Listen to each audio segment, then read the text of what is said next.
Hi and welcome to the polytunnel. Today I want to talk about semi-ripe cuttings of hydrangeas. Hydrangeas are a very popular shrub. I see them all over the country in people's gardens.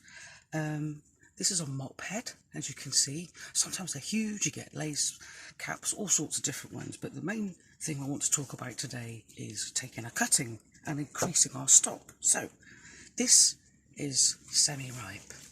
It's like a year's growth. It's nice and green. This section would be considered a hardwood cutting, and we're not dealing with that. It's this section, the semi-ripe, that we want to deal with today. So I've got two little pots here ready.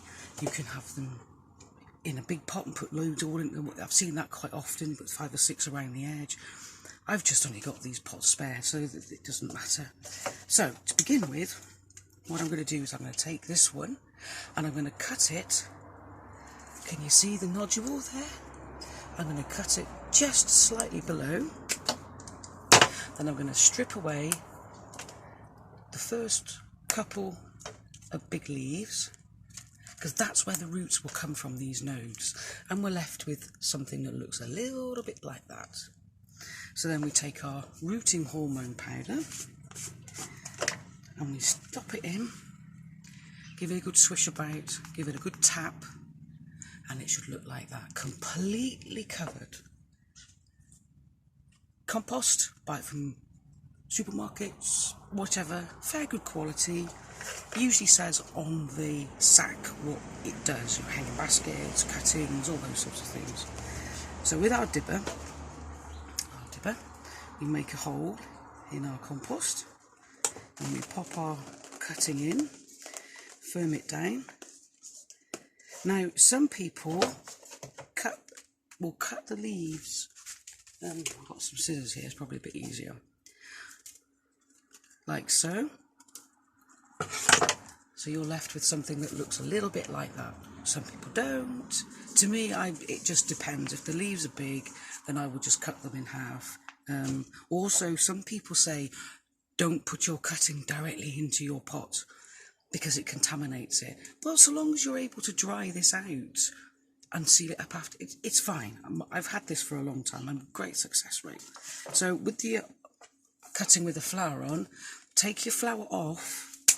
That's wasted energy. And again, you're looking for your nodes, which is where your leaf would go from. Snipped below.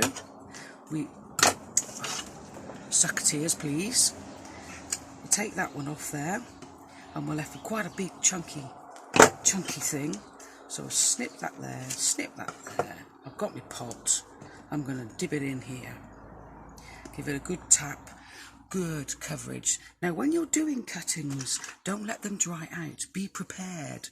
So your cutting end where you've taken it from the main plant doesn't dry out, and if you're not able to get it straight on and get it ready into its compost, into its home, then I suggest put them in a little bag with a bit of wet newspaper in, so you really don't want them to dry out. So with a bit of luck, I'll keep them damp, not in direct sunlight, and in a few weeks time I'll have some lovely cuttings which will come on, which are what these were.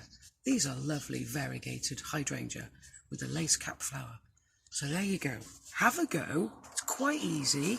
Plants for free. Lovely, versatile hydrangea. I always wave the flag for the hydrangea, one of my favourite. So definitely have a go. And happy gardening!